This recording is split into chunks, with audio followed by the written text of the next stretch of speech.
Welcome to this pre-record webinar on the Megaproject Leadership, the real-life stories of those who led. My name is Nathalie Drouin. I am the Executive Director at KHEOPS, Professor in Project Management at UQAM, and Adjunct Professor at UTS, Editor-in-Chief of the International Journal of Managing Projects in Business, and of course, one of the co-editors of the book, Megaproject Leaders, Reflections on Personal Life Stories. I have the pleasure today to be with my co-editors, Shankar Sankaran, Alfons van Marrewijk, and Ralf Müller. Sorry, Alfons, I didn't pronounce it correctly.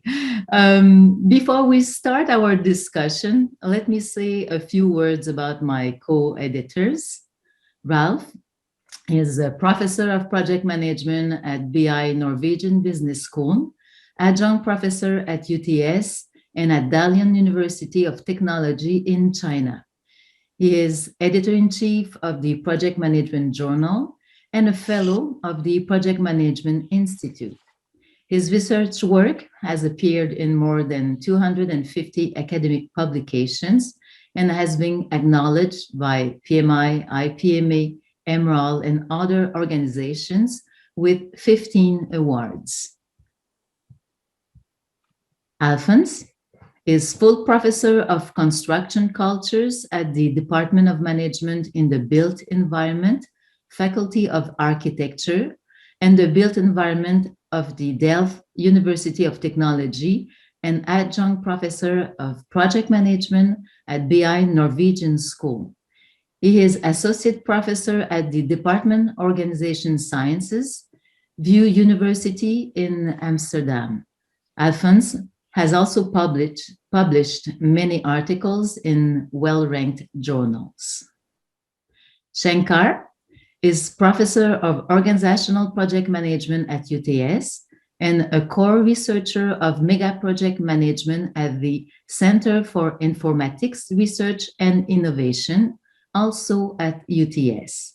He has published many papers on megaprojects and other topics on well-ranked journals. Thank you, Ralf and Alfons, for agreeing to be interviewed prior to the webinar, as it is held at a time you could not attend. I would like to start with you, Ralf. The book was republished is about many life stories of megaproject leaders. In your view, what was more specifically interesting from the stories about leadership? Yeah, specifically interesting is, first of all, the book itself, as it is not a book about megaprojects.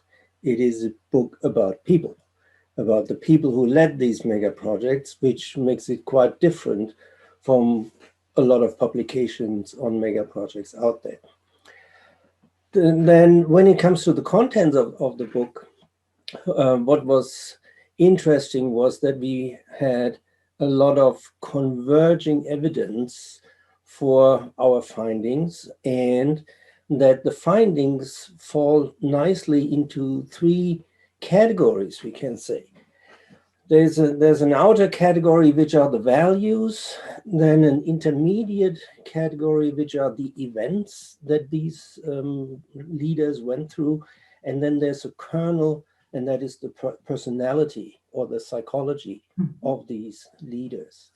So if we go through these three layers, so to say, we can see at the outside there are the cultural values, like many of them grew up in nations and cultures where hard work is of value, is respected by the community, by the whole nation, where openness, even directness, is part of the day-to-day interaction. Other values that play a role are the family values. Yeah, interestingly, most of these leaders of megaprojects and successful megaprojects have a working class background. So it's not that they automatically are born into, let's say, an academic family or so. So most of them have a working class background, but their parents motivated them to obtain a good education, and also motivate them to realize their dreams, to build their dreams. So they had this value support in whatever they did.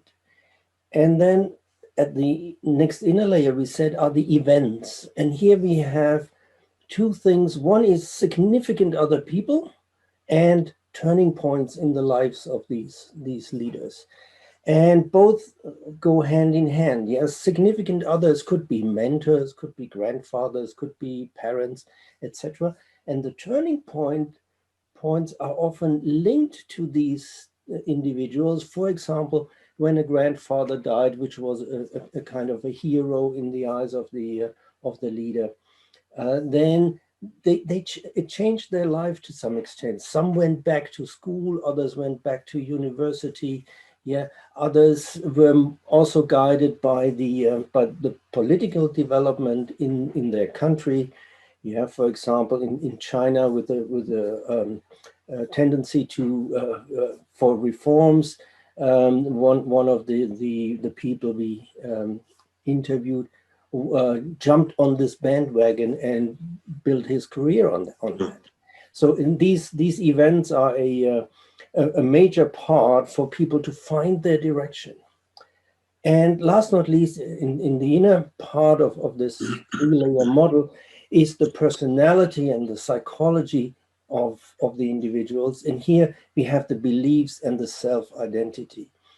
The beliefs link very much back to the cultural values, family values, and they manifest itself in the value for teamwork. So all leaders we talk to, they stress the importance of teamwork, and also how they develop from the teamwork into the leader position that they currently have. Yeah, so importance of family, importance of teamwork, importance of education, even though some of them struggled quite heavily at universities and schools, but they all finished.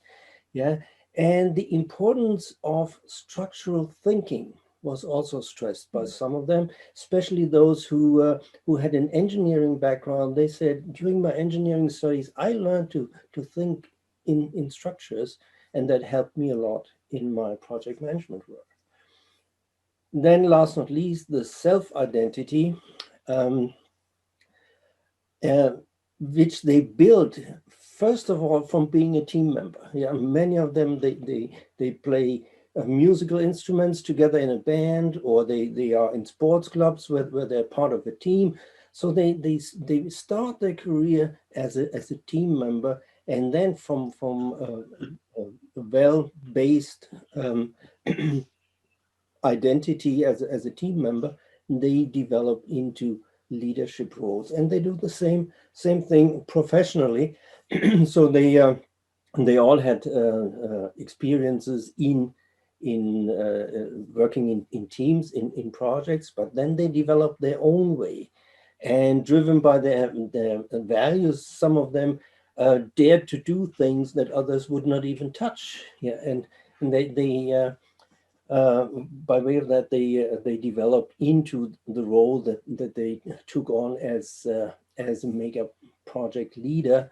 And once they were in there, one of the characteristics was that they were authentic. Yeah, they were true to themselves. They were true to other people.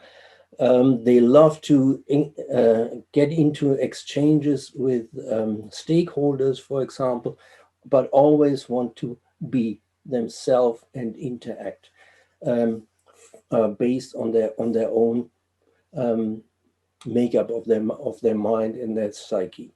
So authenticity is a great characteristic of these leaders. Yeah, and by way of that, we came through all three layers. We started with the values, then we went to the events, and then we ended with the personality. Thank you, Ralf. Now, Shankar, I invite you to ask a question. You can ask a question to Ralf, and after that to Alfons, if you wish. Oh, thank you very much, Ralf. You have done a lot of research on project leadership. what is it that was different that you found with Megaprojects? Is there something that struck you as something unique? One thing that struck me was that these mega project leaders never came across as if they want to be the heroes.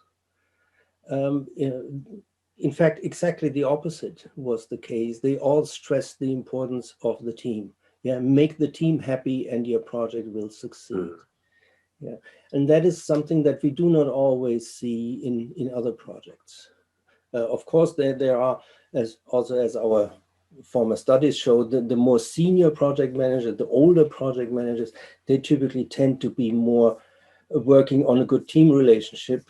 But in the other projects that we looked into, it was not so obvious that good project leadership has to do with a good relationship with the team.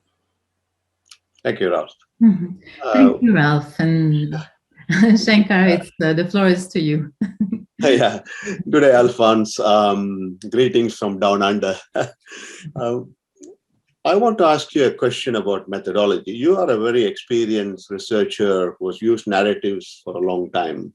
But for this particular book, you developed a specific methodology. Why did you do that? And how did it help to find relevant findings from the stories? Thank you, Shankar, for the question. And actually, yes, in order to really understand what these leaders are, who they are, as Ralf said, is a unique book on the people themselves. It also needs a special methodology.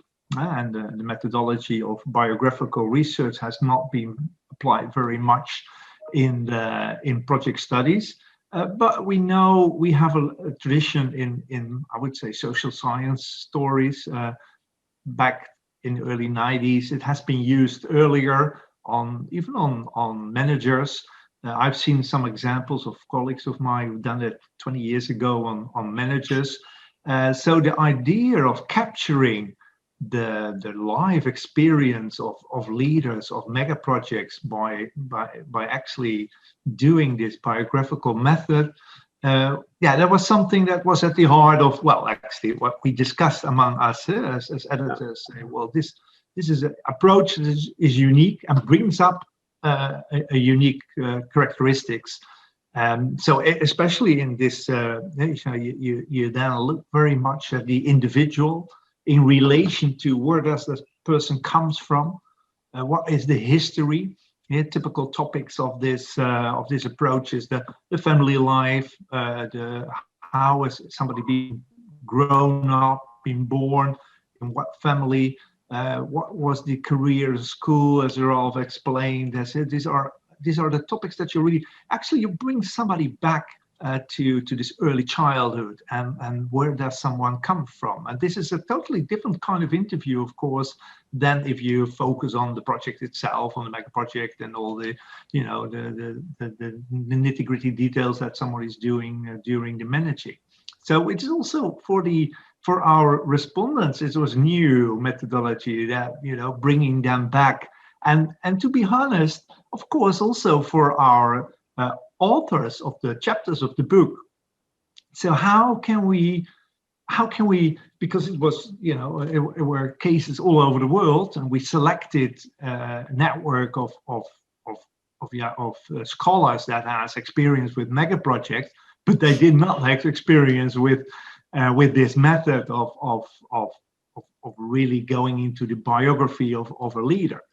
And so what we did after the selection of the possible cases, we actually made a guideline, a guideline, methodological guideline, saying, well, how do you do this? How do you do such a biographical method? And in order to get all the cases being done in the same way, so that we can compare at the end the findings, and that we can say something about the persons of leaders of mega projects. And that was quite a challenge in order to get all people from, I say, all over the world with a different background, from engineering, from different sciences, all actually doing the biographical method in the same way and applying it.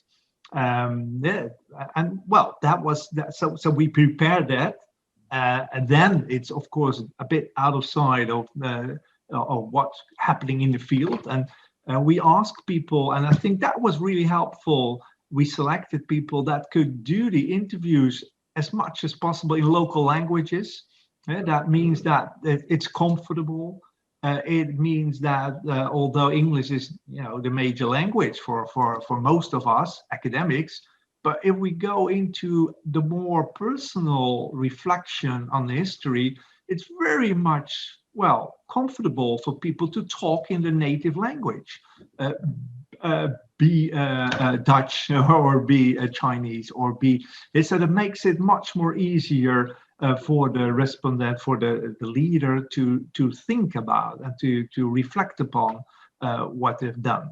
Well, and these interviews have then been executed throughout the world, mostly in local language, being recorded, and most of them, like my own interview, that were in about 90 minutes, sometimes a bit longer, sometimes a bit shorter.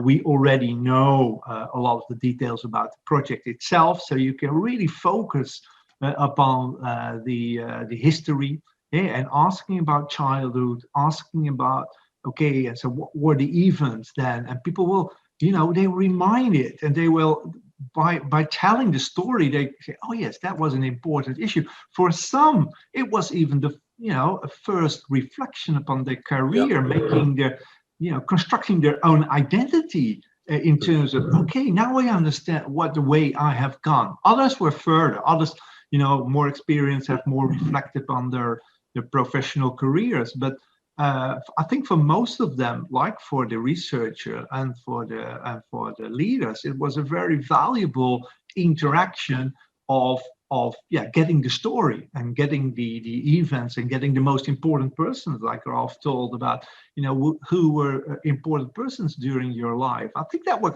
almost, for some, it were eye-openers in terms of, okay, yes, that was indeed an important person. And I think that kind of reflections helps actually to think about your own identity as a leader in these kind of projects. So after collecting all of these stories from the different parts of the world, it was then, of course, a difficult task for us as editors. Okay, how do we make sense of this? How do we make sense of this? So I think that a very important moment was that we, the four of us, gathered in Oslo in a real-life meeting. It was still possible by that time. Can't remember even that period, but it was. We came together, we sit down, and we developed actually a model, a theoretical model about how can we, these 14 to 16 stories, how can we analyze these? And after reading these all of these chapters, coming very closely to a framework in which time, place, and space were very important. And that was really helpful for us to go to all of the stories, read through all the material, and then seeing what kind of topics emerge from the readings. And that was quite challenging in terms of a lot of work. I think we didn't know that when we started the project. We always, Indeed. but we forgot that this was hardworking, and hardworking in terms of making it really accurate, and also going through all of the data, rereading it, discussing among each other. What do you see? What do you see? And then in a couple of rounds of discussing, and when we went back to our own countries, rereading, and we had another Skype meetings over the final reading. And then we came to this, the analysis chapter and the introduction chapter and methodological chapter. It was quite some work to be done. And here comes the important part, I guess. It became more and more fun. When we started, I was really thinking, oh my God, what are we doing? And will it work all over the world? People collecting different stories. How can we bring this together? But once we saw the results, and when you go into the stories, that the stories have not been told before, just really new stories and new eye-openers, and then coming to make them, to analyze them in a coherent set. I thought it was, I was increasing having fun during the project, and in the end it was really, wow, this is something, this is, now we have something. So yes, it was the method was quite challenging to start with, and to go it all the way during the process and the analysis. But at the end, I'm really, really satisfied with the results and the process that we did in this book project. Yeah, I can certainly agree that it was a lot of fun. And Nathalie, do you have any questions for Alfons? Yes, Alfons, thank you, Alfons. I was wondering, Alfons, in our field in project management, it is really, really important to be to bring innovation in the methodology. Can you summarize why it was so innovative, or it wasn't? I think it was innovative what we've done, but why it is innovative? Well, actually, I'm always really interested in what's going on inside megaprojects. So to get inside it, that's either by what I used to do is participant observation, go into the project and look around and talk to people and work with them for a longer period, but I could not do this all over the world. This is impossible.